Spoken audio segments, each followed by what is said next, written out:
നമസ്കാരം. 2024 ലോക്സഭ സർവേ ഫലങ്ങൾ ഓരോ ദിവസവും ഇങ്ങനെ വിവിധ മാധ്യമങ്ങളും ചർച്ച ചെയ്യുമ്പോഴും സർവേ നടത്തുന്ന വിവിധ സ്ഥാപനങ്ങൾ പുറത്തുവിടുമ്പോഴും കേരളത്തിൽ എല്ലാവരും വളരെയധികം പ്രതീക്ഷയോടെ കാണുന്ന രണ്ട് മണ്ഡലങ്ങൾ, അത് തൃശ്ശൂരും വടകരയും. അതുമാത്രമല്ല, ഇടതുപക്ഷം വിജയിച്ച ആലപ്പുഴ വരെ ഇത്തവണ ആർക്കൊപ്പം എന്നതും എല്ലാവരും തന്നെ ഉറ്റുനോക്കുകയാണ്. നമുക്ക് നോക്കാം കേരളത്തിലെ സർവേ ഫലങ്ങൾ. ആദ്യമേ തിരുവനന്തപുരമാണ്. തിരുവനന്തപുരത്ത് BJP സ്ഥാനാർത്ഥി രാജീവ് ചന്ദ്രശേഖർ പരാജയപ്പെടാനുള്ള സാധ്യതയാണ് കാണുന്നത്. തിരുവനന്തപുരത്ത് CPIM സ്ഥാനാർത്ഥിയായിട്ടുള്ള പന്ന്യൻ രവീന്ദ്രനും പരാജയപ്പെടാനുള്ള സാധ്യതയാണ് ഇപ്പോൾ നിലനിൽക്കുന്നത്. ഇന്ത്യൻ നാഷണൽ കോൺഗ്രസ് സ്ഥാനാർത്ഥി ശശി തരൂർ വിജയിക്കാനുള്ള സാധ്യതയാണ് തിരുവനന്തപുരത്ത് നിലനിൽക്കുന്നത്. ഇനി ആറ്റിങ്ങലാണ്. ആറ്റിങ്ങലിൽ BJP സ്ഥാനാർത്ഥി V മുരളീധരൻ പരാജയപ്പെടുന്നവരുടെ പട്ടികയിൽ ഉൾപ്പെടുമെന്നുള്ള സാധ്യതയാണ് ഇപ്പോൾ പ്രവചിച്ചിരിക്കുന്നത്. ആറ്റിങ്ങലിൽ CPIM സ്ഥാനാർത്ഥി V ജോയിയും പരാജയപ്പെടുമെന്നാണ് റിപ്പോർട്ടുകൾ പുറത്തു വരുന്നത്. ഇന്ത്യൻ നാഷണൽ കോൺഗ്രസ് സ്ഥാനാർത്ഥിയായിട്ടുള്ള അടൂർ പ്രകാശിന് വിജയസാധ്യത ഉറപ്പുള്ള സ്ഥാനാർത്ഥി എന്നാണ് സർവേ ഫലങ്ങൾ പുറത്തു വരുന്നത്. ഇനി കൊല്ലമാണ്. കൊല്ലത്താകട്ടെ BJP സ്ഥാനാർത്ഥിയായിട്ടുള്ള G കൃഷ്ണകുമാർ പരാജയപ്പെടും. കൊല്ലത്ത് RSP സ്ഥാനാർത്ഥിയായിട്ടുള്ള NK പ്രേമചന്ദ്രന് വിജയസാധ്യത ഉറപ്പുള്ള സ്ഥാനാർത്ഥി എന്നാണ് സർവേ ഫലങ്ങൾ പറയുന്നത്. കൊല്ലത്താകട്ടെ മുകേഷ് CPIM സ്ഥാനാർത്ഥി പരാജയപ്പെടാനുള്ള സാധ്യതയാണ് നിലനിൽക്കുന്നത്. ഇനി അതുപോലെ തന്നെ പത്തനംതിട്ടയുണ്ട്. പത്തനംതിട്ടയിലാണെങ്കിൽ CPIM സ്ഥാനാർത്ഥിയായിട്ടുള്ള തോമസ് ഐസക്ക് പരാജയപ്പെടാനുള്ള സാധ്യതയാണുള്ളത്. അതുപോലെ തന്നെ BJP സ്ഥാനാർത്ഥിയായിട്ടുള്ള അനിൽ ആൻ്റണിയും പരാജയപ്പെടാനുള്ള സാധ്യതയാണ്. ഇവിടെ വിജയസാധ്യത നിലനിൽക്കുന്നത് ഇന്ത്യൻ നാഷണൽ കോൺഗ്രസ് സ്ഥാനാർത്ഥിയായിട്ടുള്ള ആൻ്റോ ആൻ്റണിക്കാണ്. ഇനി മാവേലിക്കര മണ്ഡലം പരിശോധിക്കുകയാണെങ്കിൽ മാവേലിക്കരയിൽ വന്നാൽ ഇന്ത്യൻ നാഷണൽ കോൺഗ്രസ് സ്ഥാനാർത്ഥിയായിട്ടുള്ള കൊടിക്കുന്നിൽ സുരേഷിന് വിജയസാധ്യതയുണ്ടെന്നാണ് സർവേ ഫലം ഇപ്പോൾ പറയുന്നത്. മാത്രമല്ല, ഇവിടെ CPI സ്ഥാനാർത്ഥിയായിട്ടുള്ള CA അരുൺകുമാർ പരാജയപ്പെടാനുള്ള സാധ്യതയാണുള്ളത്. അതുപോലെ തന്നെ BDJS സ്ഥാനാർത്ഥി ബൈജു കലാശാലയും പരാജയപ്പെടാനുള്ള സാധ്യതയാണ് ഇപ്പോൾ കാണുന്നത്. ഇനി കോട്ടയത്തേക്ക് വന്നാൽ കോട്ടയത്തെ BDJS സ്ഥാനാർത്ഥി തുഷാർ വെള്ളാപ്പള്ളിയും തോൽവി ഉറപ്പുള്ള ഒരു സ്ഥാനാർത്ഥി തന്നെയാണ്. കോട്ടയത്ത് കേരള കോൺഗ്രസ് M സ്ഥാനാർത്ഥിയായിട്ടുള്ള തോമസ് ചാഴിക്കാടനും പരാജയപ്പെടാനുള്ള സാധ്യതയാണ് കാണുന്നത്. കോട്ടയത്തെ ഫ്രാൻസിസ് ജോർജ് വിജയമുറപ്പുള്ള സ്ഥാനാർത്ഥി എന്നാണ് സർവേ ഫലം പ്രവചിക്കുന്നത്. ഇനി ആലപ്പുഴയിലേക്ക് നമ്മൾ വന്നാൽ ആലപ്പുഴയിൽ BJP സ്ഥാനാർത്ഥിയായിട്ടുള്ള ശോഭാ സുരേന്ദ്രനും പരാജയപ്പെടാനുള്ള സാധ്യതയാണ് കാണുന്നത്.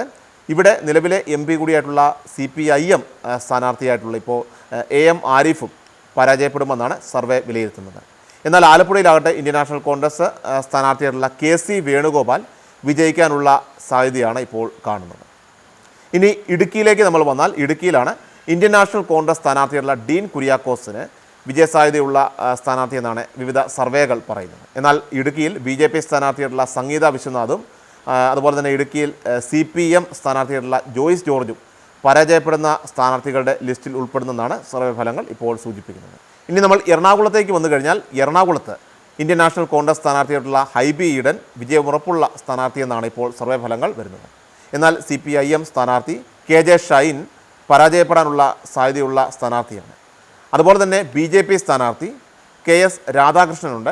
KS രാധാകൃഷ്ണനും പരാജയ സാധ്യതയുള്ള സ്ഥാനാർത്ഥിയാണ്. ഇനി അടുത്ത മണ്ഡലം ചാലക്കുടിയാണ്. ചാലക്കുടിയിലേക്ക് നമ്മൾ വന്നാൽ CPIM സ്ഥാനാർത്ഥി C രവീന്ദ്രനാഥ് തോൽവി ഉറപ്പുള്ള സ്ഥാനാർത്ഥി എന്നാണ് സർവേ ഫലങ്ങൾ ഇപ്പോൾ പറയുന്നത്. ഇന്ത്യൻ നാഷണൽ കോൺഗ്രസ് സ്ഥാനാർത്ഥിയുള്ള ബെന്നി ബെഹനാൻ വിജയമുറപ്പുള്ള സ്ഥാനാർത്ഥിയാണ്. ചാലക്കുടിയിൽ BDJS സ്ഥാനാർത്ഥിയായിട്ട് KA ഉണ്ണികൃഷ്ണനും മത്സരിക്കുന്നുണ്ട്. KA ഉണ്ണികൃഷ്ണനും തോൽവി ഉറപ്പുള്ള ഒരു സ്ഥാനാർത്ഥിയാണ്. ഇനി തൃശ്ശൂരാണ്. കേരളം ഒന്നടങ്കം എല്ലാവരും തന്നെ കാത്തിരിക്കുന്ന ഒരു മണ്ഡലമാണ് തൃശ്ശൂർ. ഇവിടെ CPI സ്ഥാനാർത്ഥി VS സുനിൽകുമാർ പരാജയപ്പെടാനുള്ള സാധ്യതയാണ് ഇപ്പോൾ നിലനിൽക്കുന്നത്. എന്നാൽ വിവിധ റിപ്പോർട്ടുകളുടെയൊക്കെ അടിസ്ഥാനത്തിൽ BJP സ്ഥാനാർത്ഥിയായിട്ടുള്ള സുരേഷ് ഗോപി വിജയമുറപ്പുള്ള സ്ഥാനാർത്ഥി എന്നാണ് സർവേ ഫലങ്ങൾ പറയുന്നത്. തൃശ്ശൂരിലാകട്ടെ ഇന്ത്യൻ നാഷണൽ കോൺഗ്രസ് സ്ഥാനാർത്ഥിയായിട്ടുള്ള K മുരളീധരൻ തോൽവി ഉറപ്പുള്ള സ്ഥാനാർത്ഥി എന്നാണ് സർവേ റിപ്പോർട്ടുകൾ പുറത്തു വരുന്നത്. ഇനി ആലത്തൂരാണ് അടുത്തത്.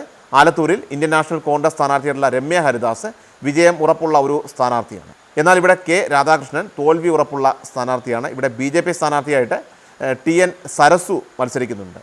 TN സരസുവും പരാജയപ്പെടുന്ന ഒരു സ്ഥാനാർത്ഥിയാണ്. ഇനി പാലക്കാടേക്ക് വന്നാൽ BJP സ്ഥാനാർത്ഥി കൃഷ്ണകുമാർ തോൽവി ഉറപ്പായിട്ടുള്ള ഒരു സ്ഥാനാർത്ഥിയാണ്.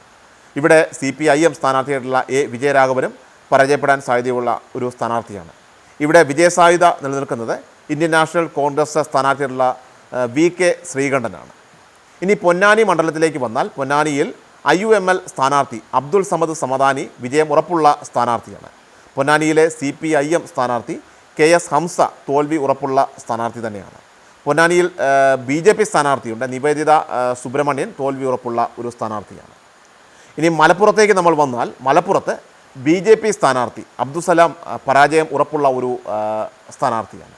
അതുപോലെ തന്നെ മലപ്പുറത്ത് തന്നെ IUML സ്ഥാനാർത്ഥി ET മുഹമ്മദ് ബഷീർ വിജയം ഉറപ്പുള്ള അല്ലെങ്കിൽ നിലനിർത്തുന്ന ഒരു സ്ഥാനാർത്ഥിയാണ്. ഇവിടെ പരാജയപ്പെടാനായിട്ട് സാധ്യതയുള്ള മറ്റൊരു സ്ഥാനാർത്ഥിയാണ് CPIM സ്ഥാനാർത്ഥിയായിട്ടുള്ള V വസീഫ്. ഇനി കോഴിക്കോടേക്ക് നമ്മൾ വന്നാൽ കോഴിക്കോട് CPIM സ്ഥാനാർത്ഥി എളമരം കരീം പരാജയപ്പെടുവാൻ സാധ്യതയുള്ള ഒരു സ്ഥാനാർത്ഥിയാണ്. ഇവിടെ BJP സ്ഥാനാർത്ഥിയായിട്ട് MD രമേശും മത്സരിക്കുന്നുണ്ട്. MD രമേശും പരാജയപ്പെടാൻ സാധ്യതയുള്ള മറ്റൊരു സ്ഥാനാർത്ഥിയാണ്. കോഴിക്കോട് ഇന്ത്യൻ നാഷണൽ കോൺഗ്രസ് സ്ഥാനാർത്ഥിയായിട്ടുള്ള MK രാഘവൻ വിജയം ഉറപ്പുള്ള സ്ഥാനാർത്ഥി എന്നാണ് സർവേ ഫലങ്ങൾ വിലയിരുത്തുന്നത്. ഇനി വയനാട് മണ്ഡലത്തിലേക്ക് വന്നാൽ Indian National Congress സ്ഥാനാർത്ഥിയായിട്ടുള്ള Rahul Gandhi വിജയം ഉറപ്പുള്ള സ്ഥാനാർത്ഥി തന്നെയാണ്. ഇവിടെ BJP സ്ഥാനാർത്ഥിയായിട്ട് K സുരേന്ദ്രൻ പരാജയപ്പെടുമെന്നാണ് സർവേകൾ പറയുന്നത്. ഇവിടെ CPI സ്ഥാനാർത്ഥി ആനി രാജ തോൽവി ഉറപ്പുള്ള സ്ഥാനാർത്ഥികളുടെ കൂട്ടത്തിലാണ് എന്നാണ് സർവേ ഫലങ്ങൾ പറയുന്നത്. ഇനി വടകര മണ്ഡലമാണ്. വടകര മണ്ഡലവും എല്ലാവരും തന്നെ തൃശ്ശൂർ പോലെ തന്നെ ഏറെ പ്രതീക്ഷയോടെ കാത്തിരിക്കുന്ന ഒരു മണ്ഡലമാണ്.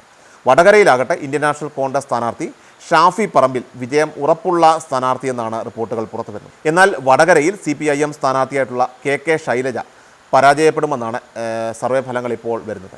അതോടൊപ്പം തന്നെ വടകരയിൽ BJP സ്ഥാനാർത്ഥി പ്രഫുൽ കൃഷ്ണയും പരാജയപ്പെടുമെന്ന ആളുകളുടെ പട്ടികയിൽ ഉൾപ്പെടുന്നുണ്ട്. ഇനി കണ്ണൂരിലേക്ക് വന്നാൽ BJP സ്ഥാനാർത്ഥി C രഘുനാഥ് പരാജയപ്പെടുന്ന സ്ഥാനാർത്ഥി എന്നാണ് സർവേ പറയുന്നത്. കണ്ണൂരിൽ ഇന്ത്യൻ നാഷണൽ കോൺഗ്രസ് സ്ഥാനാർത്ഥിയായിട്ടുള്ള K സുധാകരൻ വിജയം ഉറപ്പുള്ള സ്ഥാനാർത്ഥി എന്നാണ് സർവേ ഫലങ്ങൾ വിലയിരുത്തുന്നത്. ഇവിടെ CPIM സ്ഥാനാർത്ഥി MV ജയരാജൻ തോൽവി ഉറപ്പുള്ള മറ്റൊരു സ്ഥാനാർത്ഥിയാണ്. ഇനി നമ്മൾ കാസർഗോഡേക്ക് വന്നാൽ Indian National Congress സ്ഥാനാർത്ഥിയായിട്ടുള്ള Rajmohan Unnithan വിജയസാധ്യത ഉറപ്പുള്ള ഒരു സ്ഥാനാർത്ഥിയാണ്. ഇവിടെ CPIM സ്ഥാനാർത്ഥി MV ബാലകൃഷ്ണൻ തോൽവി ഉറപ്പുള്ള ഒരു സ്ഥാനാർത്ഥികളുടെ കൂട്ടത്തിലാണ്. അതുപോലെ തന്നെ BJP സ്ഥാനാർത്ഥിയായിട്ടുള്ള ML അശ്വിനിയും തോൽവി ഉറപ്പുള്ള മറ്റൊരു സ്ഥാനാർത്ഥിയാണ്. ഈ സർവേ റിപ്പോർട്ടുകളുടെ അടിസ്ഥാനത്തിൽ കേരളത്തിൽ 20 സീറ്റുകളിൽ 19 സീറ്റും UDFും 1 സീറ്റ് BJP നേടുമെന്നുള്ള റിപ്പോർട്ടുകളാണ് വരുന്നത്. ഏതായാലും ജൂൺ 4 തീയതി വരെ നമുക്ക് കാത്തിരിക്കാം.